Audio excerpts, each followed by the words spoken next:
नमस्कार, स्वागत आहे तुमचं रुपालीज फूड कल्चरमध्ये।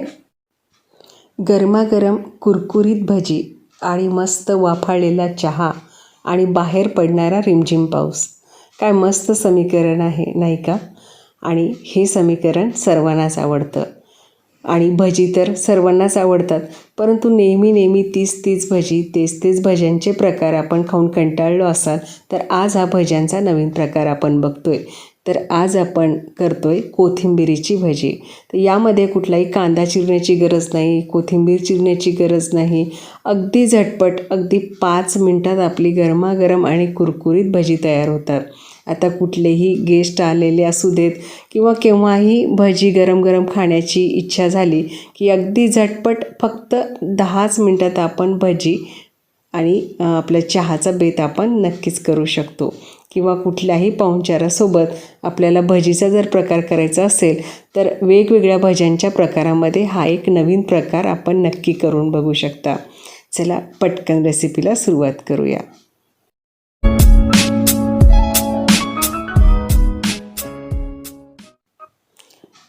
तर आता इथे मी सर्वप्रथम मस्त फ्रेश अशी कोथिंबीर निवडून घेतली आहे आणि स्वच्छ धुवून इथे कोरडी करून घेतली आहे।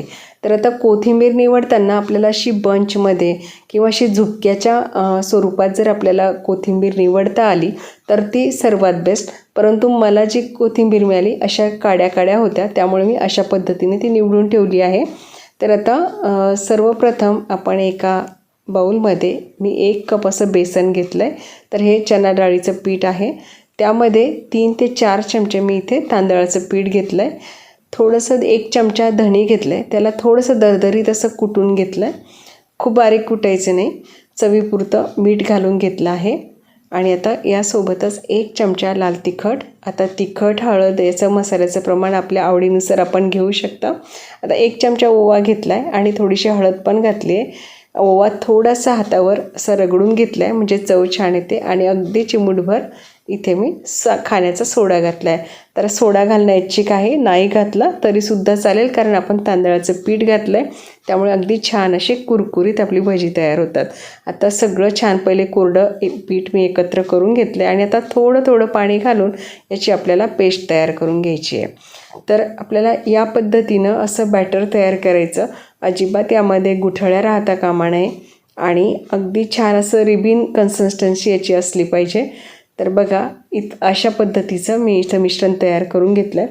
तर आता इथे मी सुरुवातीला थोडंसं हिंग घालायला विसरले, तर अगदी पाव चमचा हिंग मी आता घालून घेतलं आहे आणि बघा या पद्धतीचं आपल्याला इथे मिश्रण तयार करून घ्यायचं आहे। खूप जास्त पातळी नाही आणि खूप जास्त घट्टसुद्धा नाही। तर आता आपली कोथिंबीरसुद्धा छान अशी सुकली आहे आणि अशा पद्धतीने मी याच्या काड्या घेतल्या आहे। आपण बंच असेल तर बंचसुद्धा घेऊ शकता। तर आता एकीकडे मी तेल गरम करायला ठेवलं होतं, तर आता तेलसुद्धा छान गरम झालं आहे। तर अगदी तेल आपल्याला खूप असं कडकडीत गरम नाही करायचं, अगदी मध्यम गरम तेल आपलं इथे गरम झालेलं आहे। आता बघा मी इथे कोथिंबीरीच्या 2 काड्या घेतल्या, त्या पूर्ण या बेसन पिठामध्ये डीप करून घेतल्या आणि अगदी अलगद मी तेलामध्ये सोडल्या आहे। तर अशा पद्धतीने आपल्याला ही भजी तयार करून घ्यायची।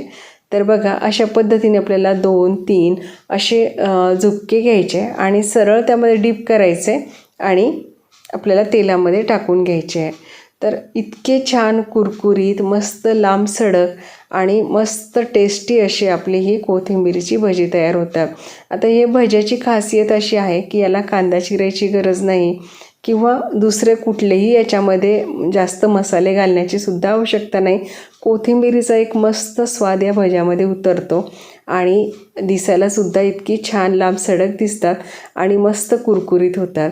अगदी झटपट अगदी गेस्ट आले ना की अगदी 5 मिनटात आपली भजी तयार होतात आणि चहा आणि भजीचा बेत तर बघायचंच काम नाही, अगदी झटपट 10 मिनटात आपला आणि भजी आणि चहाचा बेत तयार होतो। तर बघा अशा पद्धतीने आता एक बॅच मी तळून घेतली, आता परत दुसऱ्या बॅचमध्ये अशाच पद्धतीने आपल्याला कोथिंबीरीच्या काड्या किंवा कोथिंबीरीचा 1-2 काड्यांचा असा झुपका किंवा बंच करून घ्यायचा, डीप करायचा आणि अलगद तेलात सोडून द्यायचा। तर जशा जशा आपल्या कोथिंबिरीच्या पानाचा आकार असतो मस्त त्याला कोटिंग होतं आणि त्याच आकाराची मस्त आपली भजी तयार होतात. दिसायलाही खूप सुरेख दिसतात आणि खायला तर अप्रतिम लागतात. तर बघा आता दुसरी बॅचसुद्धा मी इथे तळून घेत आहे. जेवढे कढईत बसतील साधारणपणे 3-4 असेच आपल्याला घालायचे, खूप जास्त घालायचे नाही. आणि तेलाचं टेम्परेचर आपल्याला खूप जास्तही नको आणि खूप कमी नको. तेलाचं तापमान जर कमी असलं तर भजी तेलकट होतात आणि जास्त जर असेल तर लगेच लालसर रंगावर येऊन जातात आणि आतमध्ये कच्ची राहतात. त्यामुळे मध्यम असं तेलाचं टेम्परेचर आपल्याला पाहिजे आणि आलटून पालटून मस्त अशी आपल्याला सोनेरी रंगावर भजी तळून घ्यायची आहे. तर बघा आता दुसरी बॅचसुद्धा आपली इथे तयार झाली आहे. अशाच पद्धतीने आता आपल्याला सगळी भजी तयार करून घ्यायची आहे. कांदा भजी, गिलकेची भजी, मिरचीची भजी, बटाट्याची भजी अशी भज्यांची आपण अनेक प्रकार नेहमीच करतो. परंतु ही कोथिंबिरीची अशी छान लांब सडक भजी आपण नक्की करून बघा. एक भज्यांचा वेगळा प्रकार आहे आणि अतिशय मेहनत कमी आहे. अगदी झटपट तयार होते. अगदी नवशिकेसुद्धा करू शकतील इतकी सोपी रेसिपी आहे. बघा यामध्ये आपण काहीही जास्त मसाले वापरले नाही. बस फक्त बेसन पीठ, थोडं तांदळाचं पीठ आणि काही बेसिक मसाले वापरून अगदी झटपट कुठलंही चिरण्याचं याच्यामध्ये आपल्याला तसदी घेतली नाही आणि मस्त अशी कुरकुरीत आपली भजी लांब सडक दिसायलाही सुरेख अशी भजी आपली तयार होतात. तर आता बरेचदा काय होतं आपल्याकडे पाहुणचार असतो आणि पाहुणचारामध्ये भजेचा एखादा प्रकार असल्याशिवाय ते ताट असं पूर्णच होत नाही. तर अशा वेळेला चिरण्याच्या झंझटीत न पडता अगदी झटपट अशा प्रकारची आपण भजी नक्कीच करून त्या ताटाची पूर्तता करू शकता.